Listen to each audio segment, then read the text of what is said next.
जय परमेश्वर, जय परमेश्वर, जय परमेश्वर।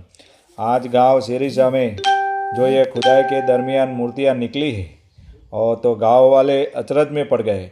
लेकिन गांव वालों ने इन मुनियों से पूछा कि ये मूर्तियां क्यों खंडित की है, उसके सर धड़ क्यों अलग है। तो ये मुनि लोगों ने बताया कि मुग़लों ने हमारे पर हमला किया था।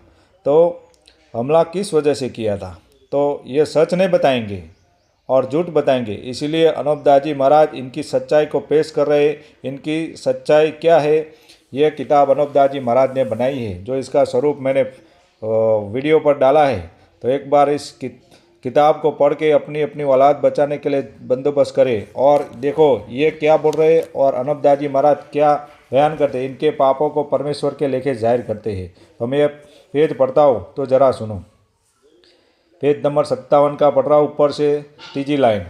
ऐसा भी सुनने में आता है और किताबों में भी लिखा हुआ है कि पहले भी रावण की तरह से इन बनियों ने राक्षसी पाप चलाया था। सो जब कि इनके जाल की खबर पड़ी, जब राजा बादशाहों ने इन बनियों से दरियाफ्त किया तो नहीं बताया। जब राजा बादशाहों ने इन बनियों को शक्ति दी और जितने की मंदिर जैन धर्म के थे उनको एक दो मर्तबा गिरवाए थे, और जो कि मंदिर के अंदर पुतलियाँ थी उनकी नाकें कटवाई। सो यह बात दुनिया में मशहूर है। सो जिस वक्त की इन बनियों ने जाल चलाया था और राजा बादशाहों को इनके जालों की खबर पड़ी थी, उस वक्त में बादशाह ने इन बनियों की औलाद समेत रावण की तरह से गारद किया चाहते थे। परंतु इन बनियों ने ऐसी अक्लमंदी की कि कुल बनिए बादशाह के सामने यह अर्ज करने लगे कि बेशक हमसे कसूर हुआ है, सो हाथों पाँव पड़ के और तरह तरह की कस्में खाकर भविष्य की तरह से अपनी औलाद को बचा लिया और कुछ दिनों तक फिर राक्षसी पाप नहीं कराया। सो भाई मेरे हो, भविष्य तो सच्चा भगत था। इससे भविष्य ने अपने कुल में राक्षसी पाप नहीं चलने दिया,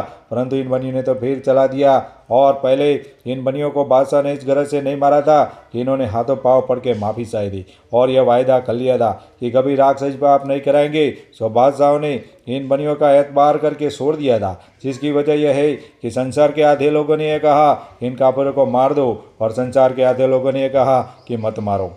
कि यह बनिए अपने कसूर की माफ़ी चाहते हैं और आइंदा नहीं करेंगे। जबकि बादशाह ने संसार का दिल ऐसा देखा कि इन बनियों को मत मारो और कसूर को माफ़ कर दो। चुनाचे बादशाह ने दिल में ऐसा ख्याल करके समझा कि अब यह राक्षसी पाप नहीं करेंगे, क्योंकि अव्वल तो अपने कसूर की माफ़ी मांगते हैं और आइंदा नहीं करेंगे क्योंकि गाय और सूअर की कस्में खाते हैं। सो अब ईमान को नहीं हारेंगे। ऐसा विचार करके बादशाह ने आधे संसार की राय मानकर छोड़ दिया। परंतु बादशाह यह नहीं जानते थे कि यह बनिए ईमान हार कर और परमेश्वर को भूलकर फिर अपना राक्षसी पाप चला देंगे। अगर ऐसा मालूम होता कि यह बेईमान जात है और धर्म पर कायम नहीं है, तो इन बनियों को हरगिज जिंदा नहीं रहने देते और संसार में से इन बनियों का नाम ही निकाल देते। सो यह बातें साल के गुल जहान में मशहूर है, बल्कि वेद की किताबों और पुराणों में लिखी हुई है कि जब तक हमारे और तुम्हारे बच्चे जिंदा रहेंगे, जब तक तुम्हारी रैयत होकर रहेंगे। सो इस तरह से जाल और फरेब करके बचे थे।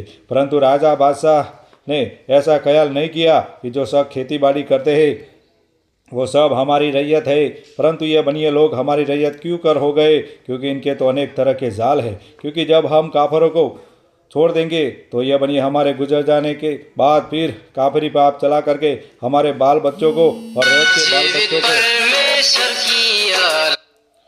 रैयत के बाल बच्चों को गारद कर देंगे। सो तो राजा बादशाहों ने बिल्कुल नहीं सोचा। सो देखो भाई, यह नहीं सोचने का सबब है।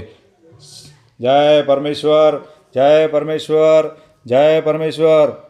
तमाम जहान के बच्चे बचने के लिए सात अनूपदास महाराज लिखी किताब जगतित कहानी पढ़ें। यह जगतित कहानी जिसको श्री अनूपदास प्रिंटिंग प्रेस सावनी एरमपुरा में छाप के प्रसिद्ध किया, जिसकी तारीख 17 अप्रैल सन 1909 चावे सास बुद्धि बारस संवत 1965। जिस भाई को किताब चाहिए तो भाई संपर्क करके निःशुल्क किताब प्राप्त करे और अपनी अपनी औलाद बचाने के लिए बंदोबस्त करे। और आज जो ये गांव सिरिसा में ये वीडियो आ रहा है तो वायरल हो रहा है, तो ये हिंदुस्तान के बनिए बेईमान लंका के ढेरों की जालसाजियाँ है और इनकी जालसाजियों से निकलो, क्योंकि लाख पीढ़ी से अपनी औलाद को गारद कर रहे और पता नहीं लगने देते हैं। और जब तक किताब पढ़ के बंदोबस्त नहीं करोगे तब तक भला होने वाला नहीं है, तब तक पूरे विश्व का भला नहीं होगा। जब तक सात अनूपदास लिखी किताब पढ़ के बंदोबस्त करो, अपनी अपनी औलाद बचानी है तो।